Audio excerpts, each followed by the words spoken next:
muda, ketika kita menyerap informasi itu harus mengandung 3 atau 4 ya.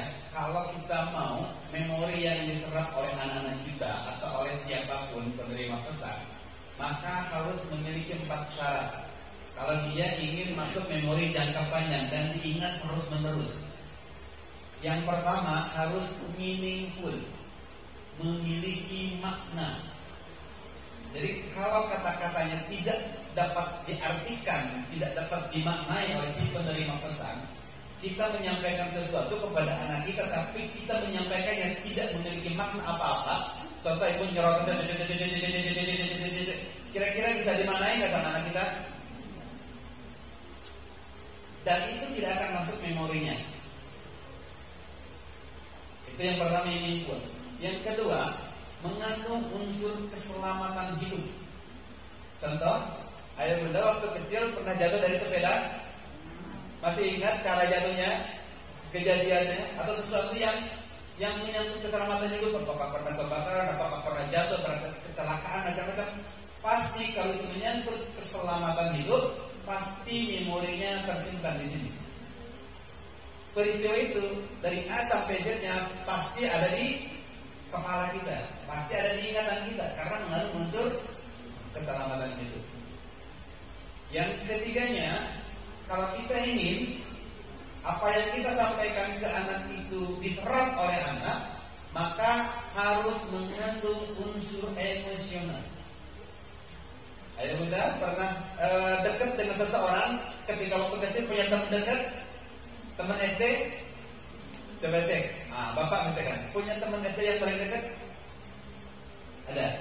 Sebutkan namanya.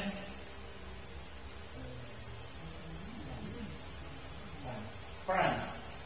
Sudah berapa lama Bapak tidak ketemu sama Pak Franz? Laki-laki atau perempuan? Laki-laki. Franz, sudah berapa lama Bapak tidak ketemu sama beliau? Setelah SD sampai hari ini. Masih ingat nggak wajahnya Franz waktu kecil? Masih ingat. Kenapa yang disebutin namanya Franz? Kan banyak teman-teman yang lain kan? Baik. Nah itu baik, bagian dari mengandung unsur emosional.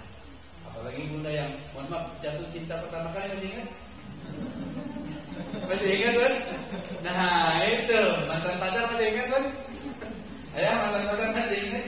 Itu mengandung unsur emosional. Yang keempat, kalau kita mau informasi itu diserap oleh anak, maka harus rehearsal namanya. Rehearsal itu adalah diulang-ulang. Contoh, yang tadi video tadi itu adalah rehearsal, pengulangan, diulang-ulang. Memang lemparan pertama informasi itu pasti akan sulit dimengerti awalnya. Contoh, yuk saya sebutkan nomor HP saya ya. Nomor HP kan maksimal 12, betul kan?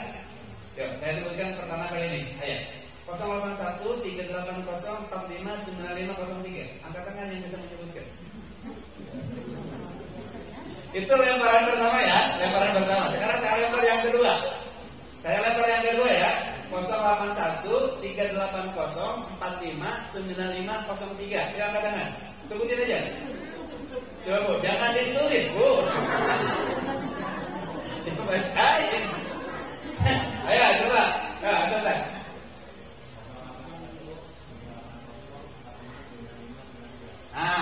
Masih ada yang salah. Itu dua kali lemparan ya. Sekarang saya lemparan yang ketiga ya. 081 380 45 9503. Yuk. Ayo Ibu.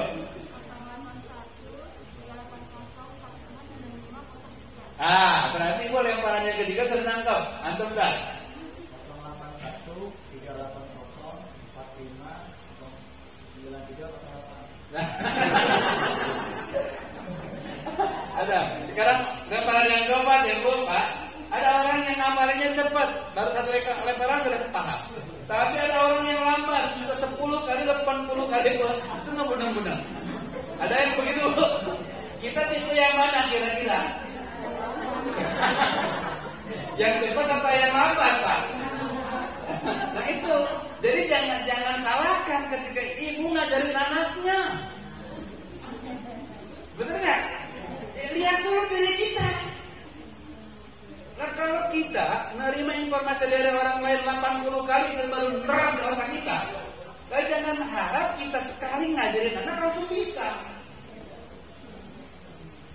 Coba, Ustaz, ada Bapak, sebutkan nama teleponnya. Iya, nama telepon Bapak. Nah, kenapa langsung apa? Kenapa langsung lancar? Coba, kenapa langsung lancar, teman-teman?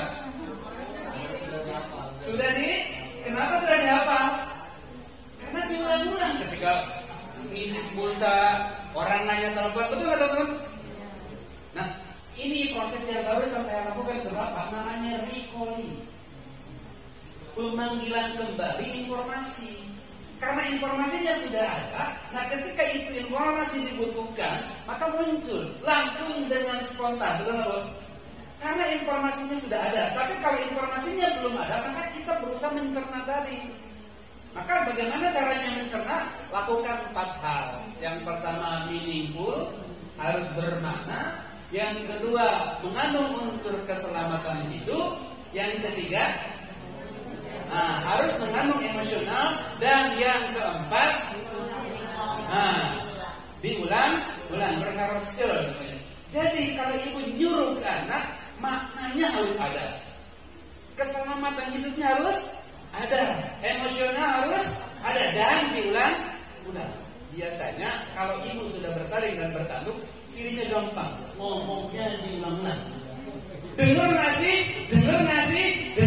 Sampai 5 kali dan ibu sudah marah. Karena kalau ibu sudah marah, otaknya beku. Kenapa beku? Tidak berkembang. Maka yang ada adalah emosi, omongan sama otak beda. Otak maunya ngomong apa, tapi mulut ngomongnya ya diulang-ulang. Kenapa? Sudah tertutup akal sehatnya. Ada yang gitu. Coba cek sekarang, ibu nyuruh anak mandi berapa kali? 1 kali. Berkali? Nah, contoh, anak lagi nonton TV. Nah, mandi berapa kali? 1. Terus setelah itu mandi, nak, mulai ya agak tinggi, itu kan?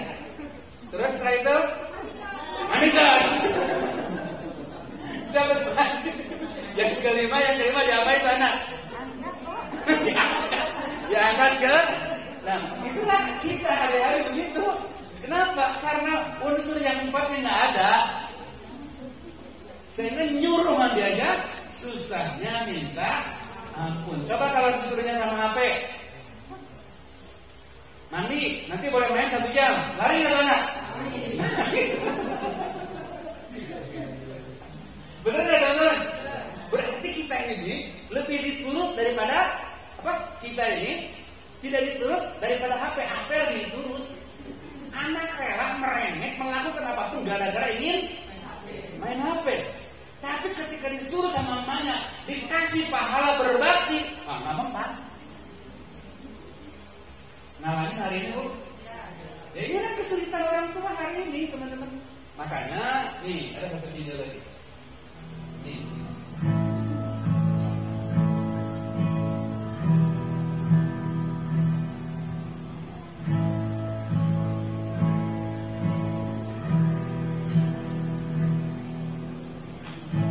Looks like rain again today.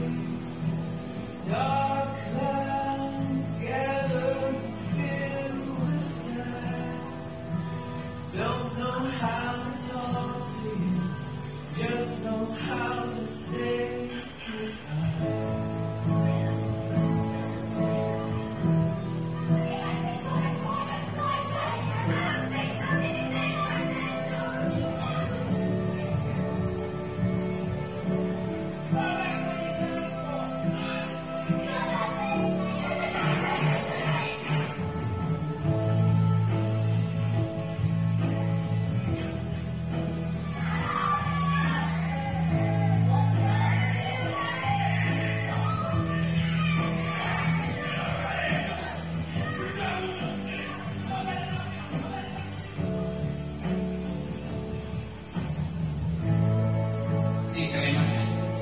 parenting children do. Anak melihat, anak melakukan. Sekali Bu, anak melihat, anak itu peniru burung. Jadi bergantung pada orang dewasa yang ada di sekitarnya. Pastikan kita orang tua memberikan teladannya yang baik-baik saja, baik ucapan maupun perilakunya. Kalau kita berharap anak kita soleh dan solehah, maka kita dulu yang harus soleh dan solehah. Kalau anak kita mau rajin sholat, maka kita dulu yang harus rajin sholat. Kalau anak kita mau rajin baca buku, maka kita dulu orang tuanya yang harus rajin baca buku. Kenapa? Anak melihat, anak melakukan. Jangan berharap anak mau rajin baca buku manakala kita jauh dari buku. Jangan harap anak akan soleh kalau kitanya jauh dari kesolehan. Jadi yang harus memberikan teladan itu siapa duluan? Yang harus soleh dan solehah itu siapa duluan? Yang harus baca Quran sama soleh itu siapa duluan? Berarti yang harus duluan melakukan ya kita. Karena kita yang menginstal anak-anak kita, teman-teman, ayah bunda. Nih, ada teori psikologi. Kalau ayah bunda mau punya anak yang soleh, maka bundanya apa? Bundanya harus cari suami yang soleh. Kenapa? Karena karakter itu diturunkan dari ayah. Tapi kalau ayah mau anak yang pinter, cari calon istri yang pinter, yang cerdas. Pertanyaannya, Pak, gimana dengan kondisi hari ini? Kan saya sudah punya suami, sudah punya istri. Mohon maaf, yang sudah ada nggak bisa direatur, apalagi itu bertambah. Nah boleh ya, yang terima kondisi yang ada. Hari ini bersyukur, tinggal berebut kembali di rumah. Ya, gimana nih anak kita, kan kayak begitu. Ayah kan belum soleh nih, gitu kan ya. Ayo ayah jadi soleh. Bunda belum cerdas. Nah ayah apa? Bunda mau baca buku supaya bunda jadi lebih cerdas. Nah itu. Jadi kembali berembuk dengan orang rumah gitu kan, dengan ayah dan bundanya, supaya pola pendidikannya sama. Permasalahannya, ini hampir seluruh Indonesia itu sama. Angkat tangan di sini yang sebelum ayah bunda menikah, belajar dulu, kuliah dulu 2-3 tahun, angkat tangan. Pola pengasuhan, khusus pola mengasuh anak, angkat tangan. 2 tahun, 3 tahun, minimal 1 tahun ada.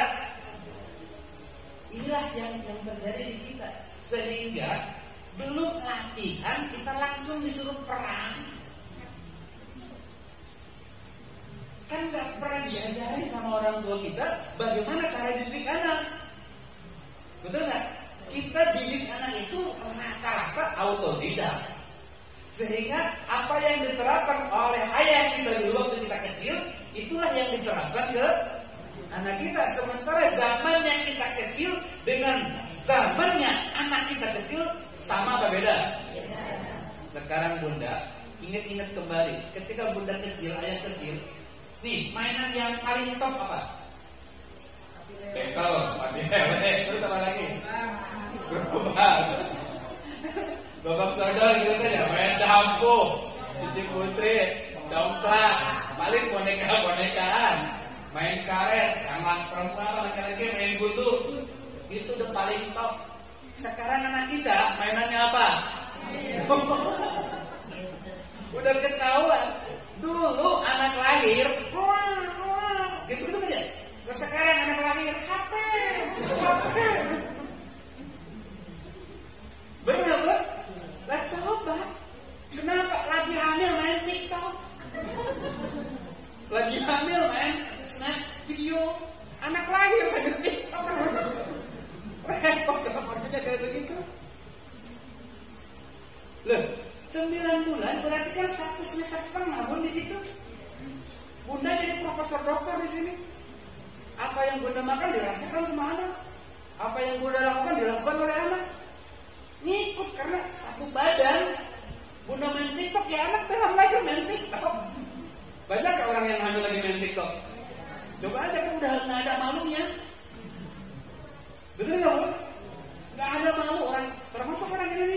yang pakai kerudung macam-macam. Kadang-kadang kita ini merasa miris gitu. Padahal ibu itu adalah tiang negara. Nah, kalau tiang negara mainnya TikTok, maka negaranya jadi negara TikTok. Itu yang paling penting buat. Makanya, ayo mulailah kita kembali belajar. Walaupun sudah tua, nggak ada istilah tua. Kalau urusan belajar, nggak ada urusan tua ya bun. Maka belajar itu sepanjang hayat. Siapa tahu Allah memberikan hidayah kepada kita, kepada anak kita, kepada keluarga kita, supaya menjadi jauh lebih soleh, lebih dekat dengan Allah Subhanahu Wa Taala kan kayak gitu. Nah, makanya inilah yang harus kita pelajari ya bunda. Kita ini harus belajar dari polanya Nabi Ibrahim. Siapakah Nabi Ibrahim? Nih, Nabi Ibrahim itu, ya, yang pertama, beliau adalah pemuda yang kokoh imannya, berdiam dan pemberani. Kebayang nggak? Seorang raja namanya Raja Namrud dilawan sama Nabi Ibrahim. Kalau kita dalam kondisi hari ini, pemimpin sangat zalim, berani nggak melawan presiden kita? Boro-boro ya. Orang sedikit salah ngomong di Facebook aja langsung undang-undang ITE, langsung diciduk ya Pak. Nabi Ibrahim sampai tempat ibadah raja tadi dihancurin sama dia, gitu kan ya, patung-patungnya itu dihancurin, kemudian disimpanlah palungnya itu atau kampaknya itu disimpan di patung yang paling besar. Berdebat Nabi Ibrahim dengan Raja Namrud. Kebayang nggak? Kita berani nggak kayak begitu? Itu bagian dari keberanian Nabi Ibrahim. Dan itu yang mesti kita pelajari, ayah bunda. Yang kedua, Nabi Ibrahim adalah bapak tauhid. Karena dia yang belajar bagaimana cara menemukan Tuhan, menemukan Yang Maha Kuasa. Dia melihat bintang, oh ini untuk Tuhan saya. Ternyata, bukan, kan gitu kan ya.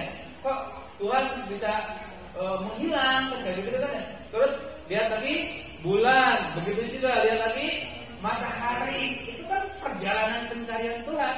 Sampai pada kesimpulan Nabi Ibrahim mengatakan bahwa ini wajjahtu wajhiya lilladzi fataras samawati wal ardh. Sampai kesimpulan begitu. Kita menemukan Islam dari mana? Turunan. Betul nggak?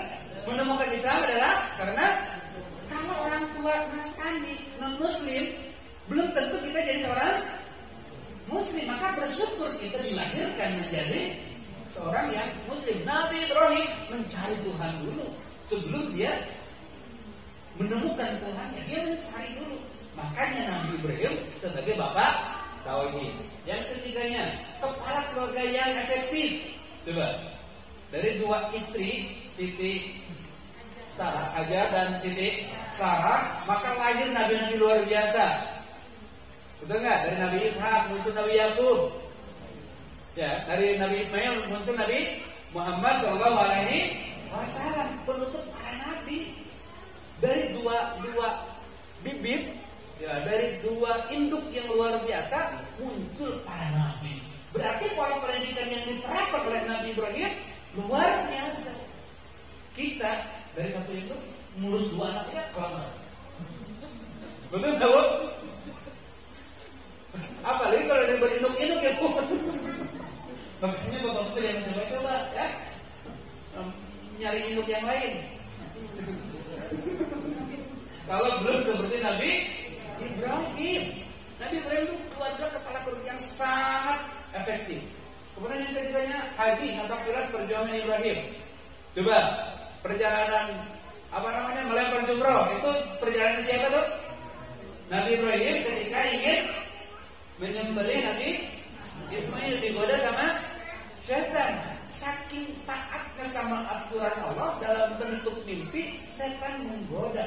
Tuh dilemparin setannya, muncul 14 haji. Sa'i apa namanya? Siti Hajar. Siti Hajar itu siapa? Istrinya Nabi. Sumur Zamzam, air Zamzam itu siapa?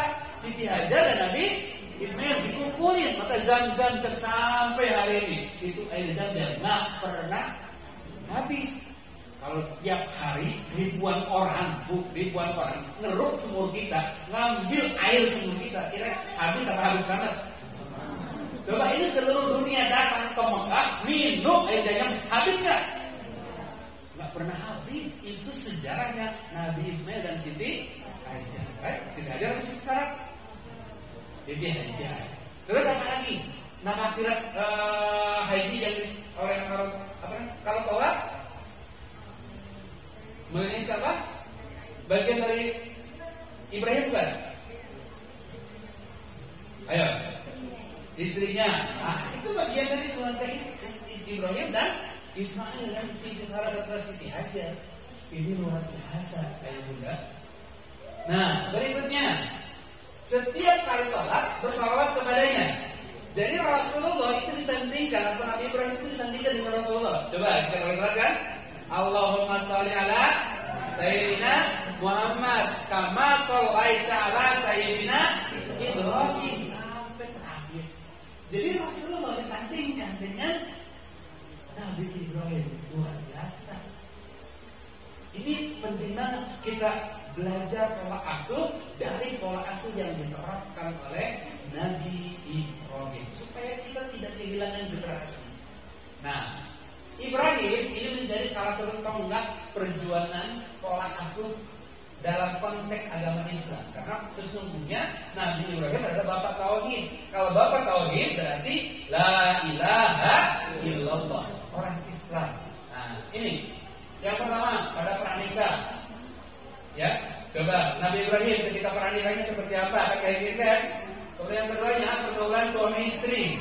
Nabi Ibrahim memperlakukan istrinya seperti apa? Siti Sarah sebenarnya begitu sahabatnya luar biasa. Pertanyaan saya kata ayah bunda, pernah kita mendapatkan pelatihan pranikah?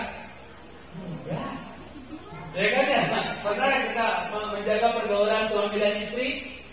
Menjaga pergaulan suami dan istri, hak suami seperti apa terhadap istrinya, hak istri terhadap suaminya seperti apa? Kadang-kadang kan kita dilanggar-langgar. Sehingga banyak ketidaksinkronan antara pola pendidikan ayah dengan pola pendidikan ibunya. Kenapa? Ya karena tidak belajar duluan. Berbeda dengan di luar negeri, contoh di Jepang misalnya ya. Kalau di Jepang ada orang perempuan yang dinyatakan hamil sama dokter, maka dia langsung berhenti bekerja, lalu bikin program prenatal, program kelahiran. Berhenti bekerja dan semua orang support, negara pun support. Saking orang nggak mau lagi lahiran. Dan ini sekarang terjadi di Korea Selatan. Ya, anak perempuan itu sudah nggak mau melahirkan, orang-orang perempuan sudah nggak mau melahirkan. Hamil itu aib. Kebayang nggak kalau hamil itu aib? Kalau di Indonesia lahiran sebanyak-banyaknya, betul nggak? Lahiran sebanyak-banyaknya. Kenapa? Prinsipnya makin banyak anak, makin banyak rezeki. Dan memang seperti itu. Orang soleh itu harus banyak anaknya, keturunannya, supaya generasi berikutnya menjadi generasi yang soleh. Kayak begitu.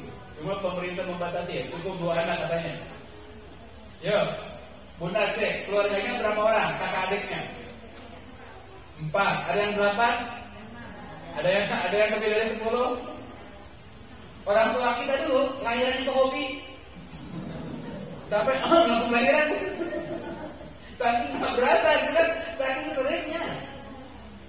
Zaman sekarang lahir itu 1, 2. Contoh saya gitu. Saya itu cuma 2. Ya, bapaknya saya 1, saya 2. Meninggal 1, jadi 1. Bukan saya dan istri nggak mau lahiran. Allahnya ngasihnya cuma begitu. Kita tuh mau banget punya anak. Ada orang yang sengaja nahan supaya tidak punya anak dengan cara tadi keluarga berencana misalkan ya. Apa suaminya, apa istrinya. Padahal anak itu bagian dari berkah, bagian dari rezeki, bagian dari permata yang luar biasa. Karena anak itu kalau dalam hadis Nabi, idza hakam adam min qata amaluhu illa min salasin. Sadaqatin jariyatun aw ilmun yuntafabuhi aw waladun sholihun yad'ula. Anak yang soleh itu menjadi harta berharga bagi kita semua. Kalau kita anak punya 1, saya punya 1. Yang doain kan cuma 1 loh. Yang narik ke surganya kesempatannya cuma kalau anaknya 9. Kalau enggak 3, 4 kan masih ada yang 6 yang 5-nya. Betul nggak? 5 masuk neraka, 6 masuk surga. Begitu. Kalau 9-9-nya masuk surga, keren apa keren banget? Keren banget. Mohon maaf pun, ini berbicara surga dan neraka. Nabi Adam lagi di surga berbuat satu kesalahan, disingkirin sama Allah ke bumi, diusir dari surga. Nah kita tiap hari berbuat dosa ingin masuk surga. Memang situ punya orang dalam di surga? Lah kita punya orang dalam nggak di surga, Bu? Kagak. Nggak ada kita punya orang dalam di surga. Kalau kita punya orang dalam di surga, nggak usah beribadah, cukup fokus ke orang dalamnya saja di sana. Kasih saja, kasih apa sebenarnya? Biar kita masuk surga melalui orang dalam. Cuma permasalahannya kan kita nggak punya orang dalam di surga. Maka anak adalah bagian dari sarana, bagian dari alat, bagian dari harta yang harus memasukkan kita ke dalam surga. Ayo. Dan terus berlanjut, ya. Mungkin ayah kita kan berharap kita soleh, betul nggak, Bu? Kita pun sebagai orang tua pingin anak kita juga soleh kan? Solehah. Maka setiap bani nanti berkumpul. Setiap orang tua dari awal sampai akhirnya itu berkumpul. Siapa yang soleh, siapa yang tidak soleh, siapa yang masuk neraka, siapa yang masuk surga. Itu nanti ketahuan. Dan menurut sebuah keterangan, ketika ada satu orang anak masuk surga, maka dia boleh memberikan syafaat kepada 40 orang yang dia cintai. 40 orang, Bun. Kalau syafaat tadi kan seluruh umatnya. Kalau orang soleh berarti 40 orang. Kebayang kalau anak kita 3-3-nya masuk surga, 10-10-nya masuk surga. Kan surga itu yang paling tinggi surga Firdaus kan? Macam-macam kan tingkatannya. Pintunya ada 8, tapi tingkatannya macam-macam. Ibu mau masuk surga yang mana? Ayo, ayah mau masuk surga yang mana kan kayak gitu? Masuk aja alhamdulillah, Bun. Jangan muluk-muluk lah, mau surga yang paling tinggi gitu tingkatannya. Bersama surga Firdaus, bersama para nabi, para sahabat, Abu Bakar, Umar, Utsman, Siti Khadijah gitu kan ya. Nah kita masuk surga itu udah alhamdulillah. Ya kenapa? Kita nggak punya orang dalam di surga. Maka pastikan pola pendidikan kita ke anak pada anak dan istri itu harus dipastikan caranya halal. Ya, caranya halal juga baik secara gizi dan seimbang tadi. Yang kedua, pola asuh. Pola asuh itu adalah orang dewasa yang ada di rumah. Berarti orang yang ada di rumah. Jangan sampai kejadian ayahnya bikin segitiga, bundanya bikin segi 4, kakeknya bikin segi 5, nah neneknya bikin lingkaran. Kira-kira anak kita jadi apa?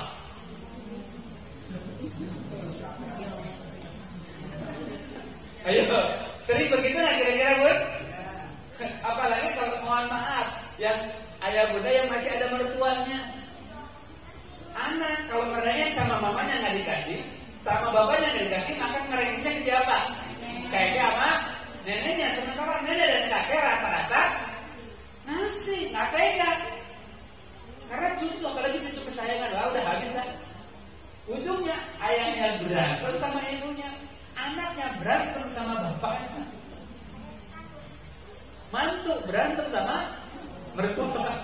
Ya karena kalau pendidikannya beda. Konon kabarnya kalau di rumah ada pembantu, asisten rumah tangga, ayah dan bunda bekerja, pulang apa berangkat sebelum subuh, pulang ba'da isya, berangkat anak sudah tidur, pas pulang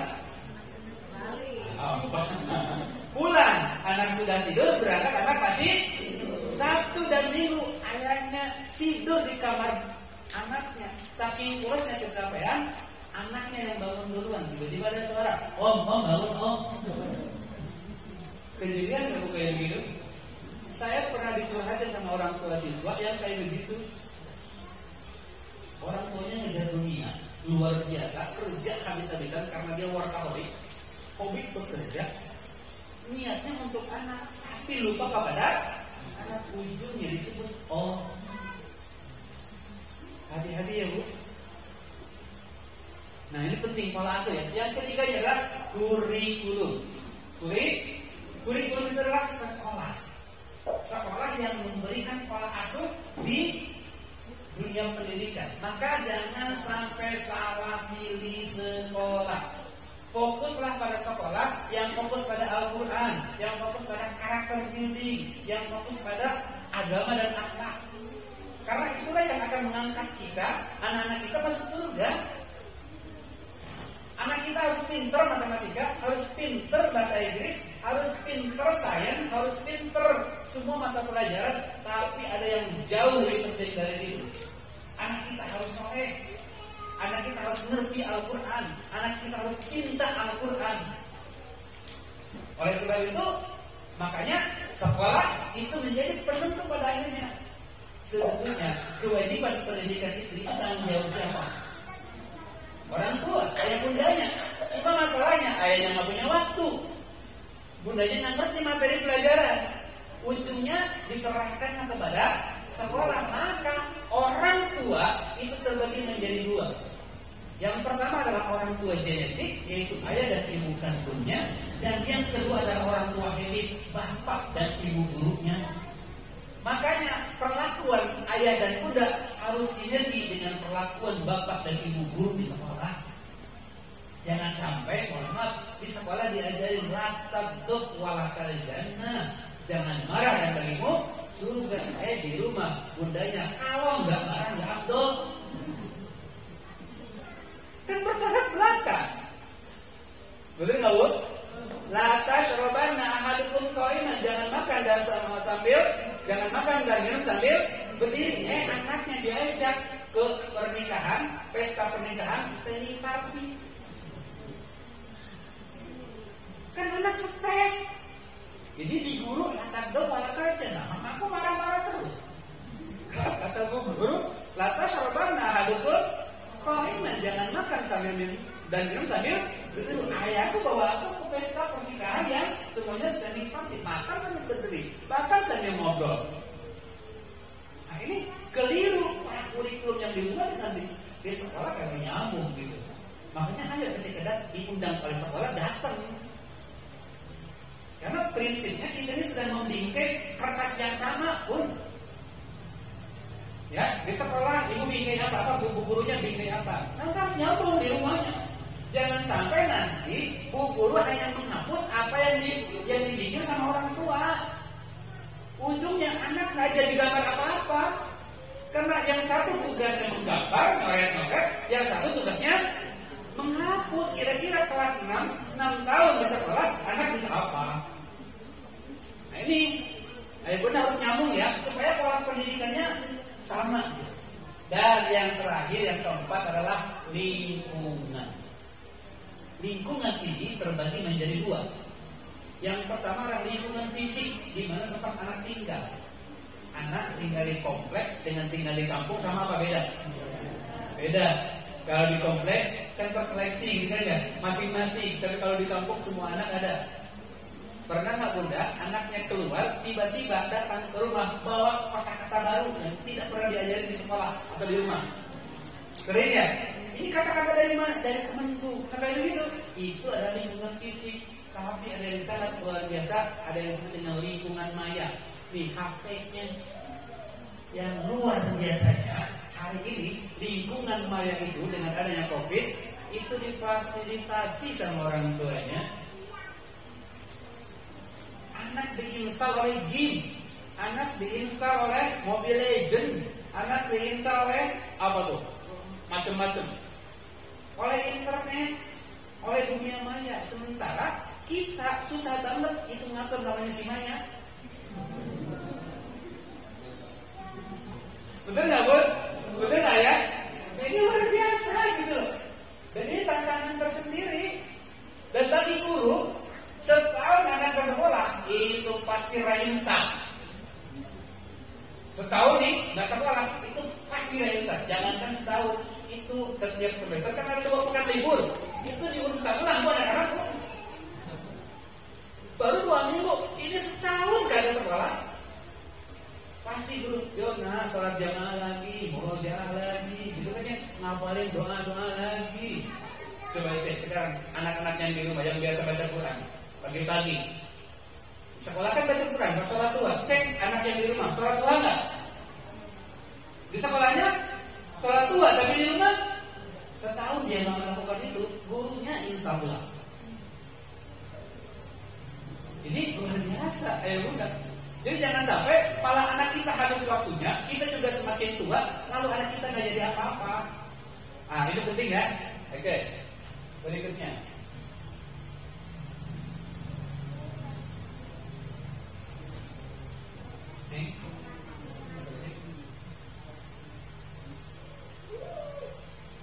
Nah, bagaimana supaya strategi pendidikan anak itu berhasil?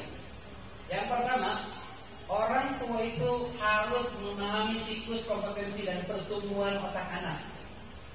Jadi ada yang disebut dengan perkembangan psikologis, ada yang disebut dengan perkembangan fisik. Bunda pernah dengar anak yang tidak merangkak? Ya, anak yang tidak merangkak dengan anak yang merangkak itu beda secara psikologis. Secara perkembangan psikologis, anak yang merangkak dengan yang tidak merangkak itu beda. Kenapa? Ada satu fase di mana anak tidak melewati itu. Pernah mengalami anak kita membangkang? Fase-fasenya membangkang pernah mengalami? Kalau anak kita fase membangkang itu diselesaikan dengan baik, maka ada muncul ketaatan. Tapi kalau pembangkangan itu berlanjut sampai usia remaja, kita akan memenuhi hasilnya anak sulit berkomunikasi dengan orang tua, sehingga dia akan mencari idola di luar. Itu yang pertama. Yang kedua, orang tua harus memahami multiple intelligence anak. Artinya apa? Ayah dan bunda harus paham bahwa anak itu cerdasnya bukan hanya cerdas kognitif. Coba cek di rumahnya, anak yang hobinya ngomong, ada nggak? Ngomong terus, ada nggak? Kita bilang cerewet, kita bilang bawel. Cerewet, bawel kondisinya atau konotasinya positif sama negatif? Negatif, padahal cerdas bahasa. Siapa tahu itu penggantinya Hotman Paris, apa ya? Yang sekali kasus 1,5 miliar, Bu. Sekali kasus. Kalau sebulan ada 5 kasus, berarti penghasilan per bulannya berapa tuh anak? 7,5 miliar. Kalau ibu punya anak 7,5 miliar per bulan, kira-kira ibu bisa naik gaji tiap hari? Bisa. Nah, kayak gitu. Ada anak yang hobinya lari-lari, dia lari putar-putar gitu kan ya, nggak ada capeknya, ada itu namanya kita bilang hiperaktif. Hiperaktif, positif apa negatif? Positif menurut kita, negatif menurut orang lain. Itu cerdas kinestetik. Siapa tahu penggantinya Cristiano Ronaldo yang main bola gaji per pekan 18 miliar. Ayo Bu, ibu punya anak gajinya 18 miliar per pekan. Berarti kalau sebulan kali 4 berapa tuh? 54 miliar. Ibu bisa tidur di uang. Itu bukan duit itu. Per bulan 54 miliar. Itu gara-gara hiperaktif. Tarik-tarik terus. Coba Cristiano Ronaldo kakinya satu, cantengan aja, jangan jauh dulu, cantengan aja kaki bisa pakai sepatu, bisa main bola nggak? Enggak, karena mengandalkan kaki itu hiperaktif. Ada anak yang hobinya main ular, bukan ya? Main apa tuh? Main kecoa, peliharaan binatang. Tuh, kita bilang jorok atau berbahaya, padahal itu cerdas alam, cerdas natural, cerdas alam pun. Siapa tahu dia penyelamat lingkungan. Tuh kayak Waldi, tahu Panci sang petualang, Steve Ewon, atau Steve Irwin, itu kan terkenal gara-gara cinta ular, cinta buaya, gitu. Dan Bu, maaf, buaya itu binatang yang paling setia kalau di air. Kalau di darat, mana namanya muncul.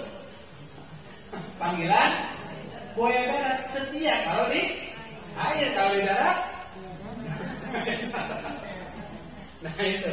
Tuh ada lagi yang seringnya diem di rumah, nggak punya teman, kita bilang kuper, kurang pergaulan.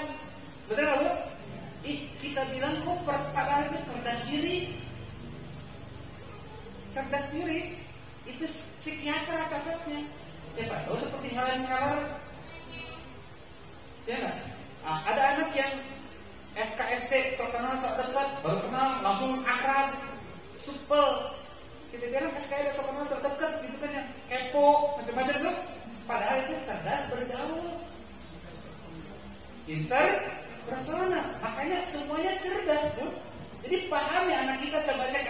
nggak mungkin punya satu, minimalnya 4.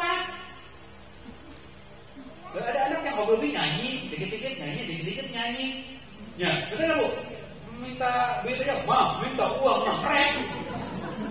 Coba cek, dangdut hafal, seriosa hafal, rock hafal. Isi patah jadi artis mau misalnya. Jadi Bang Haji yang jadi legend. Bang Haji itu raja dangdut, rajanya dangdut. Terkenal di dunia dan akhirat insyaallah. Sampai malaikat dikenal sama Bang Haji. Nah, ini penting pemahaman kita terhadap multiple intelligence, bahwa anak cerdas bukan hanya cerdas kognitif, bukan hanya cerdas matematika, tapi semua anak cerdas, tentunya begitu ya. Nah, yang ketiga adalah orang tua harus memahami konsep sekolah yang unggul dengan benar. Sekolah yang unggul adalah sekolah yang mengedepankan 4 hal di sekolahnya, ya, mengedepankan 4 hal. Yang pertama adalah kreativitas. Artinya apa? Sekolah setiap anak harus punya produk hasil pembelajaran. Yang kedua, sekolah yang mengedepankan problem solving, kemampuan menyelesaikan masalah. Yang ketiga ya, sekolah yang di kurikulumnya ada religion dan karakter building, agama dan akhlak. Dan yang keempat, sekolah yang harus di kurikulumnya ada muatan life skill, kewirausahaan. Nah, itu kan penting. Bagaimana cara dia bertahan hidup, kemandirian, tanggung jawab, itu bagian dari life skill. Dan empat-empatnya insya Allah ada di SIP Auladina Indonesia. Kita akan atur sedemikian rupa supaya anak-anak kita menjadi anak-anak yang tepat bagi sekolah kita. Dan guru-guru akan berusaha untuk menjadi guru baik dan tepat, sehingga tidak ada anak yang bodoh.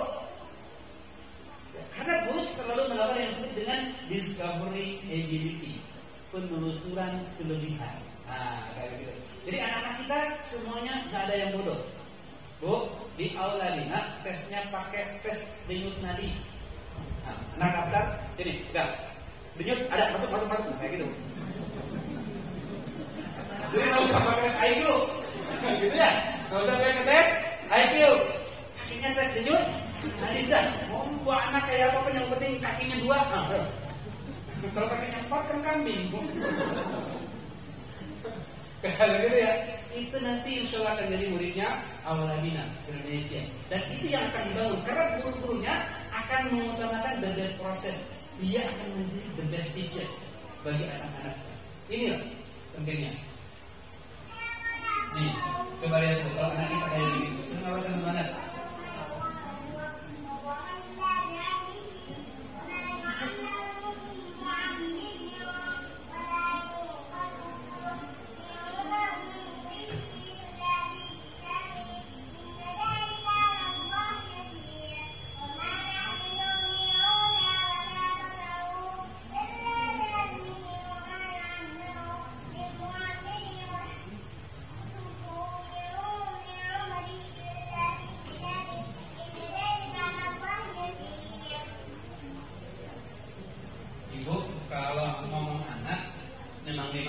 Anak supaya dulu diapain tuh? Sholawati. Terus ada yang lupa, anak siapa? Ada yang begitu? Anak siapa? Kan dia sendiri kegaduhan lagi siapa? Anak siapa? Ada yang begitu Bu? Loh, banyak orang tua yang lupa sama anaknya. Ini anak kecil aja kayak begitu Bu. Hebat apa hebat banget? Hebat banget semuanya. Minta ampun kayak begitu ya. Anak bisa pakai aja, kita sampai sembelih kambing. Anak apalagi kalau surat An-Naba hafal, apalagi kalau surat Yusuf hafal, Al-Anfal hafal, Al-Baqarah hafal. Coba ya nggak? Anak kita 30 juz kayak Ustaz Zaki, kayak Ustaz Alfa. 30 juz Bu, kalau itu kan 40 juz. Juz nangka, juz melon, juz alpukat, juz naga, macam-macam itu. Betul nggak Bu? Dan kita mah kagak hafal juz begitu kan? Apanya juz yang itu tuh kan? Juz yang macam-macam gitu kan ya? Nah kita Auladina minimal 5 juz. Nah, itulah luar biasanya. Nah ini penting banget gitu. Nah tahapan pendidikan anak, maka Rasulullah, ini pola pendidikan Islam, membagi pola pendidikan itu menjadi 3 tahapan. Coba cek, kita mendidik anak sudahkah seperti ini? Nih, 7 tahun pertama anak adalah raja. Oke, 7 tahun pertama anak adalah, kira-kira kalau sama raja, keinginan raja diturutin apa tidak? Boleh membantah apa tidak? Boleh membentak raja apa tidak? Boleh ngancam raja apa tidak? Kalau raja diancam, kira-kira diapain tuh kita sama raja? Kayak gitu. Betul nggak, Bun? Nah, makanya pastikan anak kita 7 tahun pertama adalah raja. Coba cek, ketika ibu hamil, kemudian lahir, anak yang pertama, ibu kan dalam kondisi sakitnya luar biasa. Setelah anak lahir, senyum nggak? Ada nggak yang setelah anaknya lahir, nyesel aku ngelahirin dia? Ada nggak? Nggak ada, senyum. Bapaknya senyum, ibunya senyum, padahal sakitnya luar biasa. Tuh, anak yang pertama atau anak yang 7 tahun pertama. Anak TK salah, turun ada yang begitu. Tapi dikasih semangat, ayo semangat itu anak TK. Coba kalau anak SMA salah, lagi tampil anak SMA salah, turun. Tapi kalau anak TK salah, malah dikasih semangat karena dia adalah raja. Raja tuh nggak boleh salah. Raja punya 2 pasal. Pasal pertama, raja nggak pernah salah. Pasal kedua, kalau raja salah kembali ke pasal pertama. Jadi sebetulnya raja nggak pernah salah. Jadi anak kita perlakukan seperti raja. 7 tahun pertama. 7 tahun kedua, anak adalah pembantu. Nah, yang harus taat dalam menjalankan perintah. Berarti 8 tahun sampai 14 tahun. Anak adalah pembantu. Nanti kita akan bahas 7 tahun pertama, 7 tahun kedua, 7 tahun ketiga. Yang ketiganya, 7 tahun ketiga anak adalah wazir, Perdana Menteri. Nah, yang bertanggung jawab terhadap tugas-tugasnya. Jadi anak sudah punya taklif balik, sholatnya, ibadahnya, ya, perilakunya, dia sudah punya rapot sendiri. Makanya kalau kata hadis Nabi itu, kalau anak kita 10 tahun enggak mengerjakan sholat, maka pukulah kakinya. Nah, itu contohnya. Ya. Ini hadis Nabi Muhammad, biarkanlah anak-anak kalian bermain dalam 7 tahun pertama, kemudian didik dan bimbinglah mereka dalam 7 tahun kedua, sedangkan 7 tahun ketiga jadikanlah mereka senantiasa bersama kalian dalam musyawarah dan menjalankan tugas. Jadi harusnya ketika kita pola pendidikan Rasulullah diterapkan, anak usia 15 tahun sudah bareng-bareng bisnis sama orang tuanya, sudah dikasih kepercayaan mengelola keuangan, sudah punya usaha sendiri, sudah punya penghasilan sendiri. Itu ketika anak usia 15 tahun ke atas, sehingga 21 tahun dia mau kuliah sudah pakai uang sendiri, mau nikah orang tuanya tinggal duduk manis, semuanya dia yang mengusahakan sendiri. Kalau pola pendidikannya benar. Cuma yang terjadi sekarang, kita nikah yang biayain siapa? Orang tua. Setelah nikah yang bikinin rumah siapa? Anaknya gitanan yang biayain siapa? Ntar anaknya juga lahiran, yang biayain siapa? Itu karena pola pendidikan yang salah. Saya tinggal di Jakarta, rata-rata orang Betawi, katanya orang Betawi tuan tanah. Betul nggak? Cuma masalahnya ketika anaknya nikahan, jual tanahnya. Ketika anaknya hitanan, jual tanahnya. Ah, begitu terus jual. Sehingga ujungnya orang Betawi banyak yang ngontrak di bekas rumahnya. Ini kenyataan. Saya hidup di Jakarta begitu. Kenapa? Yang dilahirkan adalah pola asuhnya yang salah tadi. Tidak seperti ini. Yuk, berikutnya. Pasti orang tua akan berharap seperti ini. Anaknya menjadi orang yang berakhlak karimah, betul nggak, Bun? Yang kedua, menjadi orang yang berguna bagi masyarakat dan agamanya, betul nggak, Bun? Oke, itu pasti. Nah, sekarang Apakah dari apa yang saya sampaikan ayah bunda punya pertanyaan? Monggo, supaya tidak terlalu menonton. Silakan Zaki. Barangkali ada pertanyaan.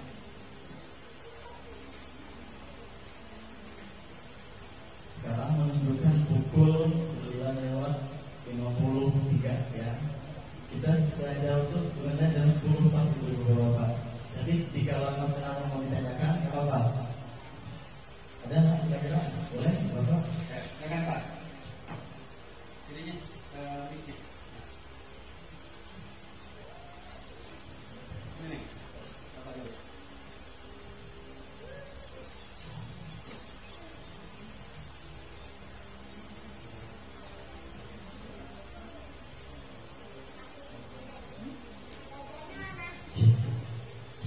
Assalamualaikum warahmatullahi wabarakatuh. Ada dua pertanyaan Pak yang ingin saya tanyakan. Tadi terkait dengan cara mendidik anak, bagaimana sehingga ada perbedaan umur di antara masing-masing anak. Ada yang masih dianggap sebagai raja dan ada yang sudah menjadi pembantu. Ada perbedaan umur di situ.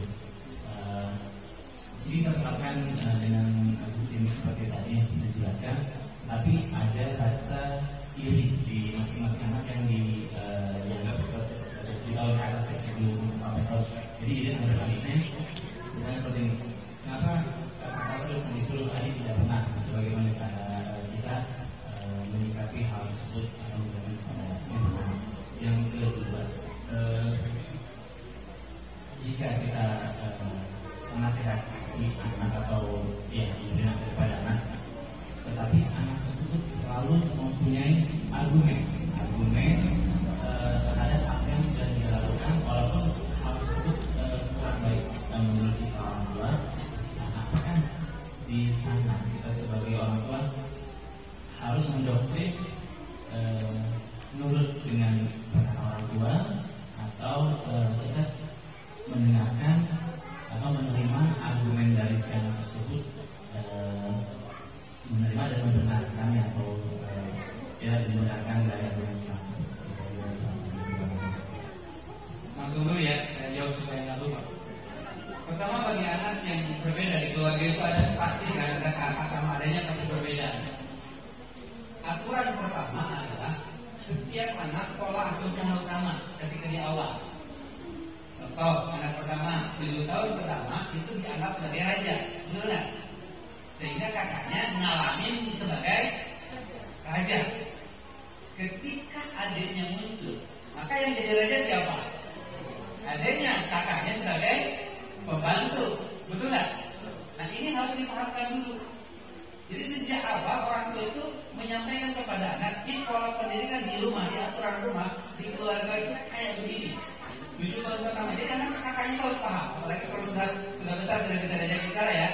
Nah, sehingga bisa dijelaskan, contoh, waktu kamu kecil cerita itu kayak begini, sehingga dia pun meriwayat, mengingat kembali perlakuan orang tua kepada dia, sehingga ketika perlakuan itu diterapkan kepada adiknya, tidak akan muncul cemburu yang ada libatkan dia dalam pola pengasuhan adiknya, sehingga kakaknya bisa ngomong adiknya. Kan banyak kakak yang cemburu gara-gara muncul adik. Kenapa? Orang tua nggak kasih tahu duluan, sehingga anak berpersepsi dengan persepsinya sendiri, bukan persepsi orang tua. Tapi kalau kakaknya dilibatkan untuk ngomong adiknya, mendidik adiknya, memberikan contoh kepada adiknya, maka prosesnya akan sama. Ketika nanti anaknya masuk tahun 7 tahun ketiga pun sama nanti. Misalkan dia masuk 7 tahun kedua udah selesai, masuk ke 7 tahun ketiga, maka orang tua kan menerapkan 7 tahun ketiga kan. Sementara adanya 7 tahun kedua, adanya lagi 7 tahun pertama, ada yang jadi raja, ada yang jadi pembantu, ada yang jadi wazir. Yang wazir ngayomin yang pembantu ngayomin yang raja. Sehingga muncul proses pola pendidikan yang sama. Tapi sekali lagi ini harus sama antara ayah dengan bunda, antara kakek dengan nenek, antara mertua dengan menantu. Kalau salah sedikit saja, beda sedikit saja, ujungnya protes.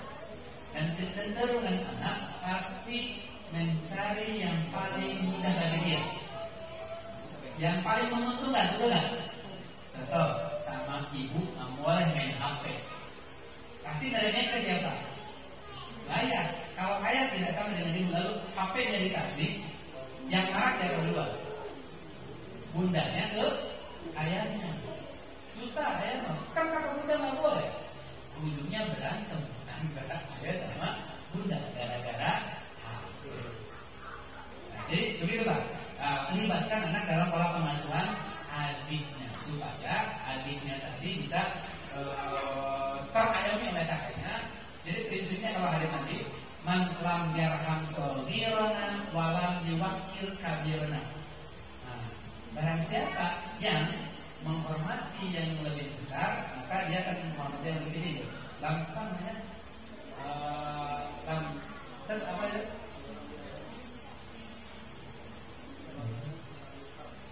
Bukan ya. Yang besar itu harus hormat, yang kecil harus hormat sama yang besar, yang besar harus sayang sama yang kecil. Artinya gini, adiknya harus hormat sama kakaknya, kakaknya harus sayang sama adiknya. Nah itu tuh prinsip itu yang perlu dibangun. Tapi ingat, pastikan paham dulu. Dan paham dulu, kakaknya paham, adiknya juga paham. Yang paling utama adalah kesamaan paradigma. Pola pendidikan kakaknya dengan adiknya. Kakaknya harus ngalamin jadi raja. Gitu ya. Pertanyaannya kan pasti berbeda. Saya kan baru tahu hari ini Pak. Karena saya sudah masih tahun kedua gitu. Saya nggak tahu anak saya itu raja atau bukan. Nggak tahu kan kayak begitu. Itu masalah. Maka pastikan pola sekarang disamakan untuk sementara. Nah, anak-anak yang fase kedua raja tadi, fase tahun kedua, 7 tahun kedua, maka ajaklah bicara, ajaklah diskusi, ajaklah mengerjakan segala sesuatu, kasih kepercayaan yang penuh, mulai beri tanggung jawab. Contoh, tidur sudah sendirian. Cek sekarang, anak yang usia 8 tahun masih tidur di kamar kita atau sudah punya kamar sendiri? Harusnya sudah punya kamar. Jadi kalau sekarang masih ada, maka disiapkan untuk punya kamar. Jadi paling tidak tidur sendiri. Nah, sudah mulai dulu masih tidur sendiri. Karena sudah masuk tahun kedua kayak ini. Nah, yang kedua tadi apa Pak? Oh, anak berargumen. Anak yang berargumen biasanya cerdas, logik, matematik. Yang sering berargumen itu cerdas, logik, matematik. Maka pastikan argumen dia punya dasar. Jadi disiplin ilmunya dari mana? Kalau ngambil dari Al-Qurannya mana? Dari Al-Hadisnya mana? Dari teorinya mana? Maka bapak pun harus punya teori.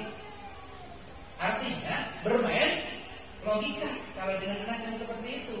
Karena prinsipnya anak itu cerdas. Dia beralasan karena perintah otak, bukan dia membantah, bukan dia ngeyel, tapi itu perintah otak, memang begitu. Nah, kalau dasarnya dipahami oleh otaknya, maka dia akan terima. Maka sekarang ketika anak berargumen, ya, argumennya mana? Dalilnya mana? Ayah, dasarnya ini. Kamu dasarnya mana? Saya diajarin begitu sama ayah saya begitu. Ketika saya mendebat ayah saya, nih, ayah, ini rujukan kitabnya. Kamu rujukannya mana? Jangan berani sendiri. Nah, saya sama ayah saya digituin. Akhirnya saya baca buku, betul nggak? Nah, ketika mau argumen, saya bawa dalil dong. Bawa dalil yang kira-kira. Ketika ada alasan begitu, anak bapak nanti akan baca itu. Saya dalilnya kayak begini. Itulah yang menunjukkan anak itu suka membaca pada akhirnya. Kenapa? Itu perintah otak. Itu perintah otak. Ketika anak berargumen, maka lawan dengan argumen, dengan logika. Nah, cuma pastikan jangan pakai emosi. Karena kebanyakan nanya, anak kita kesal. Rata-rata begitu Ibu. Kenapa kita merasa di atas, gitu ya? Kita merasa di atas, anak merasa di bawah. Kalau sudah ada atas bawah, udah. Maka deketin. Kalau perlu ngomongnya begini. Nah, kalau perlu anaknya dipaku. Anak saya SMA itu kalau ngomong sama saya itu masih di pangkuan saya. Supaya kita sama. Jadi tidak kita di atas anak di bawah. Enggak, padahal sudah SMA kelas 1, kelas 10 gitu. Sini Kak, nah, sini Teh, duduk sama ayah. Maksud ayah begini. Maksud kamu gimana?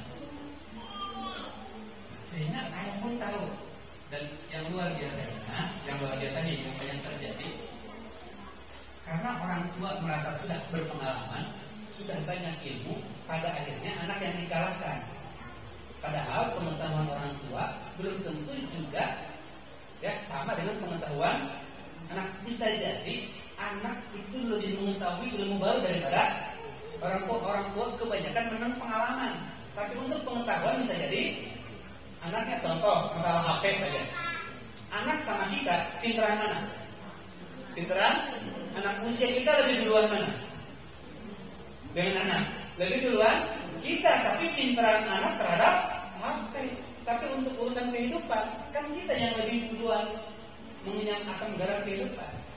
Jadi kalau dengan yang tadi beralasan, maka pakai logika lagi supaya diasah kecerdasannya. Jangan dipatahkan, Pak. Jangan sekali-kali dipatahkan. Karena itu anak cerdas. Namanya cerdas logika dan angka. Keren. Jadi argumennya, ayo argumen lagi. Mana dalilnya? Mana landasan teorinya? Mana landasan hukumnya? Kalau perlu nyari barang-barang. Yuk kita searching di internet. Apa yang kita bicarakan, searching di internet. Anak langsung seneng banget kalau anak kayak begitu. Beneran. Ada lagi?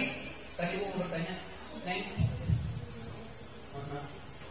Sebelum kita lanjut, ini ada door prize buat penanya perdana kita pada pagi hari ini, Pak Bapak Santoso. Silakan. Harus hadir, silakan untuk memberikan door prize.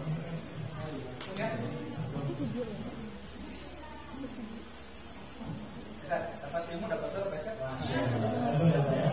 Silakan Pak Santoso.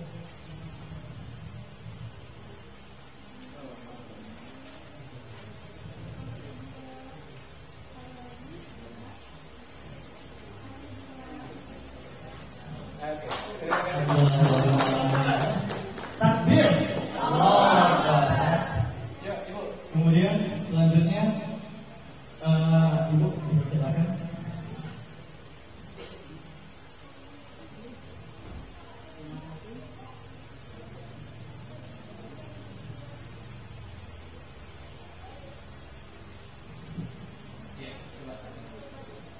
Kita pakai ini nih.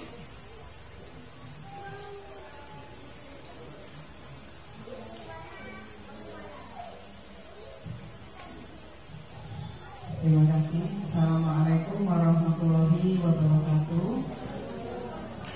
Saya Siti Nur Munawaroh, tapi biasa dipanggil Dede. Saya tinggal di Desa Hadian. Saya pengelola kelompok PAUD. Saya seperti juga Pak Heri Nurdin. Usia anak saya 20 tahun. Anak saya pertama itu meninggal dunia kecelakaan. Jadi kita merasa bahwa saya sama derajatnya sama Pak Nurdin, bahwa kita sama-sama orang pilihan. Insya Allah 2 tahun 2010 itu. Yang ingin saya tanyakan adalah satu, bagaimana kita mengasuh anak di era digital yang luar biasa ini, sehingganya bisa balance antara orang tua dan HP. Terus yang kedua lagi, ini kan anak saya akan kembali ke pondok karena kemarin juga ada kepulangan karena ada yang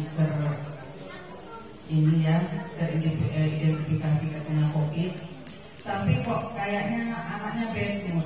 Bagaimana untuk menjadi good mood untuk kembali ke pondok? Mohon sarannya karena juga saya bersaing dengan suami. Tadi itu perbedaan. Saya mengharapkan anak saya ke pondok itu tanpa ada yang genggoli, tapi bapaknya rada-rada agak melang. Gimana ya? Khawatir ya. Terima kasih, itu saja. Assalamualaikum warahmatullahi wabarakatuh. Oh ya, Pak Nurdin, saya undang ke rumah makan saya sebelum bandara kalau pulang naik pesawat. Rumah makan Linda. Masya Allah. Belum makan apa, Bu? Minta. Oke. Masalah itu bukan materi yang tadi. Orang tua sahabat anak. Ini pertanyaannya, Bu. Jadi ada sekitar 12 yang harus kita lakukan untuk melatih anak mendidik anak di era digital. Nah, saya cepat aja ya, Bu. Coba dari sini.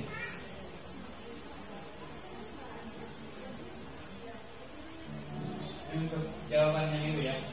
Bentar. Ini ayah bunda boleh minta materinya kepada dia. Nanti saya kasih saya. Ada sekitar 55 slide.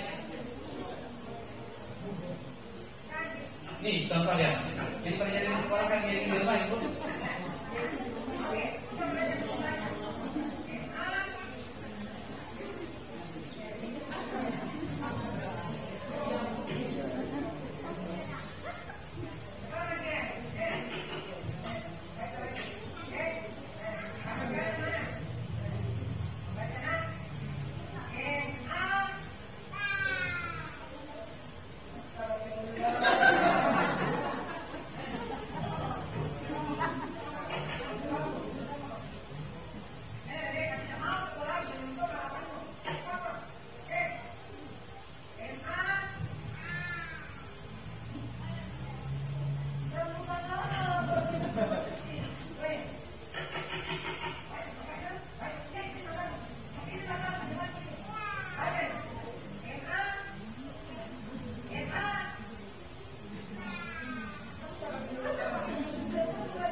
Ibu ngalamin kayak gini.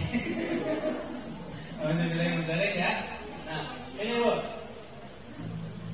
Ini yang terjadi sekarang hari ini. Ya.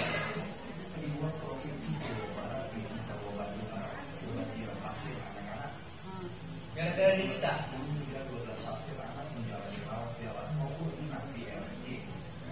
Aku memeriksa tiga ini masa tujuan mengalami anak-anak disebabkan penggunaan gadget atau yang berlebihan. Sejak tahun 2016 sudah ada 209 pasien anak yang kecanduan main gawai.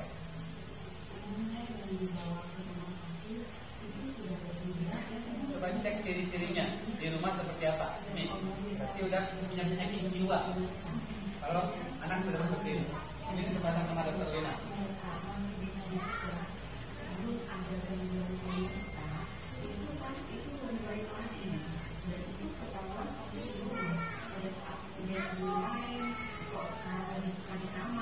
Di kamar.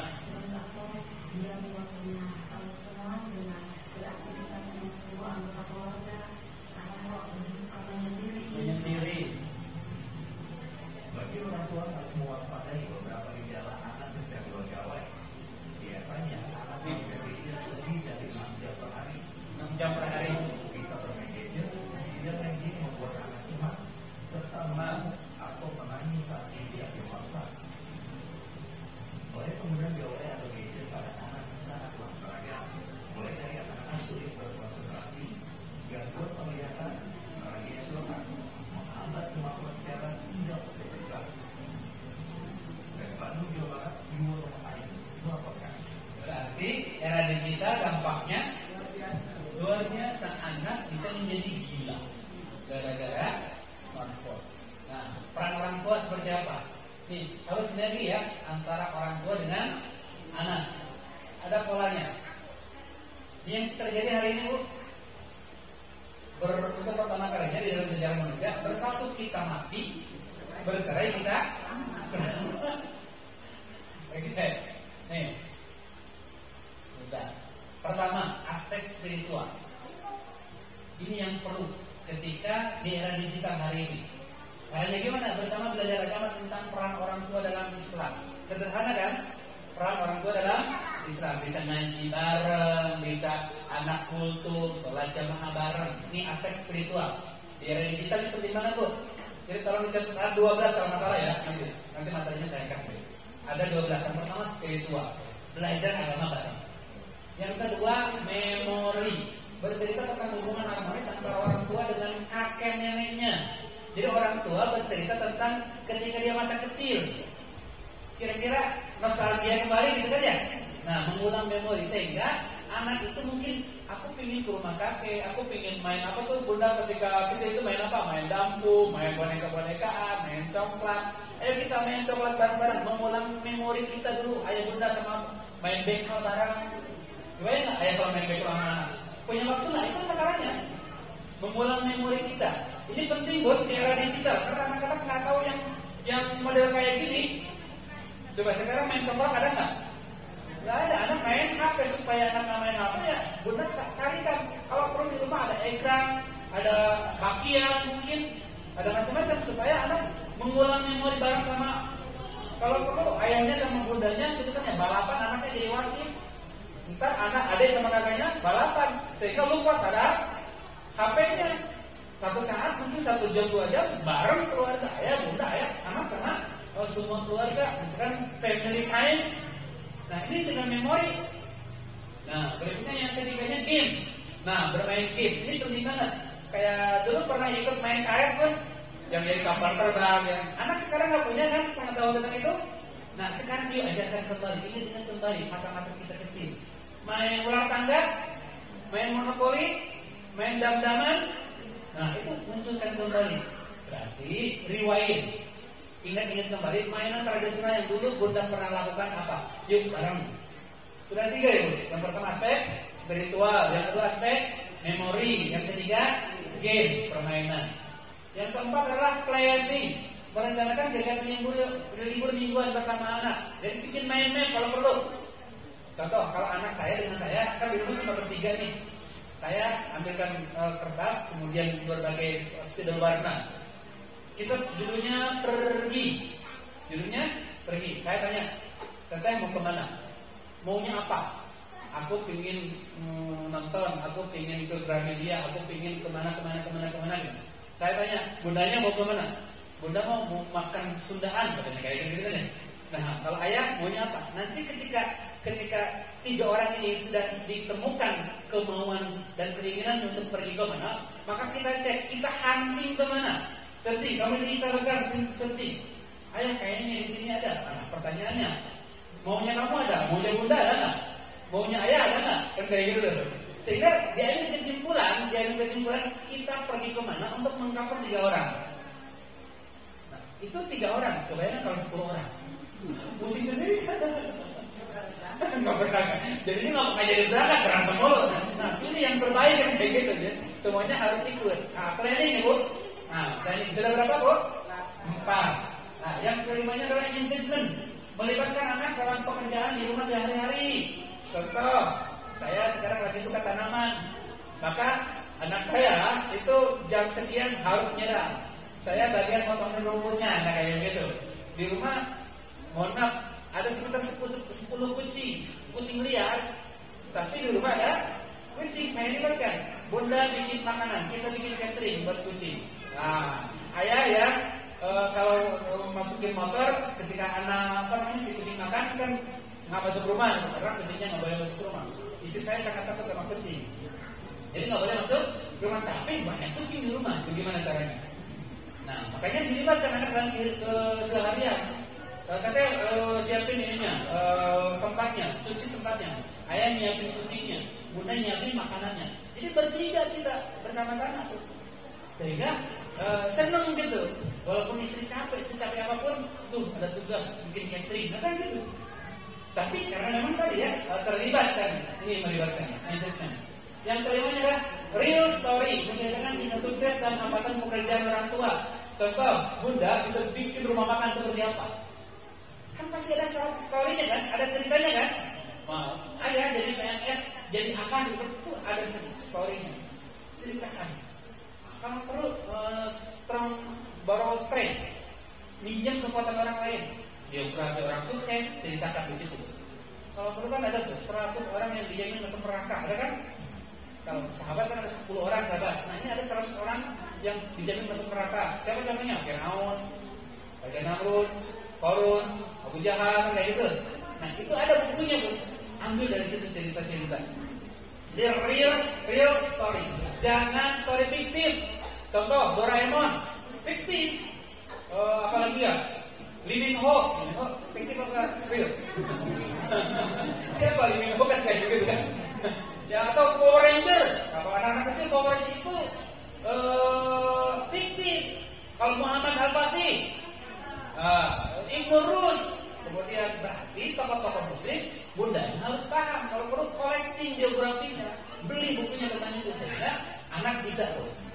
sambil main, kan lupa. Kalau lagi cerita lupa HP nggak? Nah, lupa HP itu udah 6 dulu. Nah, yang ke-8, yang pendirinya apa? Yang ke-8 save, menjaga tanpa mengekang. Menjaga tanpa mengekang. Jangan sampai anak kita merasa ditekan. Anak boleh pergi main tapi dengan catatan sampai jam berapa. Itulah yang harus disepakati bersama-sama. Kalau lebih tanya kenapa. Kalau kurang tanya kenapa. Biasanya jam 7 gitu, jam 5 sore.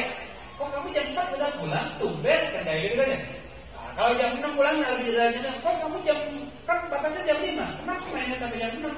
Nah, ditanya. Ya, menjaga tanpa mengekang. Paling penting 2 hal. Aman, selamat. Aman dan selamat. Yang kesenangannya fisik, mengetahui perkembangan mental anak. Ini penting, Bun. Termasuk tadi tuh anak ada fase membangkang, itu harus paham. Biasanya anak yang mau masuk ke fase remaja, yang paling susah itu anak antara kelas 4 nih, kemudian kelas 2 SMP sama kelas 2 SMA. Berarti 4, 8, 8 dan 11. Itu fase yang sangat krusial. Saya lagi krusial. Betul nggak, Bun? Merasa nggak? Nah, itu fase kelas 4 pasti banyak masalah di kelas 4. Nanti masuk kelas 2 SMA, masuk lagi kelas 2 SMP, masuk lagi kelas 2 SMA. Itulah yang kita harus siap-siap, sabar. Terus apa lagi? Pengetahuan. Nah, itu harus syukurnya harus lebih banyak. Makanya dijagain, ya. Fase perkembangan mental. Yang ke-10, outlier. Anak tidak mencari kenyamanan kepada orang lain. Jangan sampai ini pernah kejadian kayak bunda. Saya lagi ngisi semacam les. Itu ada satu keluarga itu ada 3 orang. Ayahnya seorang manajer di perusahaan luar biasa. Ibunya dokter. Tapi ayah dan ibunya jarang di rumah. Setelah jam 9 malam selesai saya ngasih les, pembantunya nyiapin makan. Tiba-tiba kita lagi makan, lagi ngobrol enak-enak tuh bertiga sama saya, sama pembantunya di rumah. Ada mobil Rubicon, kalau Rubicon kan suaranya gede-gede kayak gini ya. Rubicon tahu Rubicon? Yang jeep gede gitu ya. Itu anak 3 tarik tangan saya. Perin, siap, papaku datang. Perin, siap, papaku datang. Kita belajar. Anak sampai 5 kali, 6 kali nyebut itu. Sial, papaku datang. Kita belajar. Sial, papaku datang. Kita belajar. Baru denger mobilnya, belum lihat wajahnya. Ternyata benar teman-teman. Ketika ayahnya datang, dia hanya Assalamualaikum, Keke, Tiusa, Kesi, halo, langsung naik ke atas. Anaknya, halo papa, cuma segini.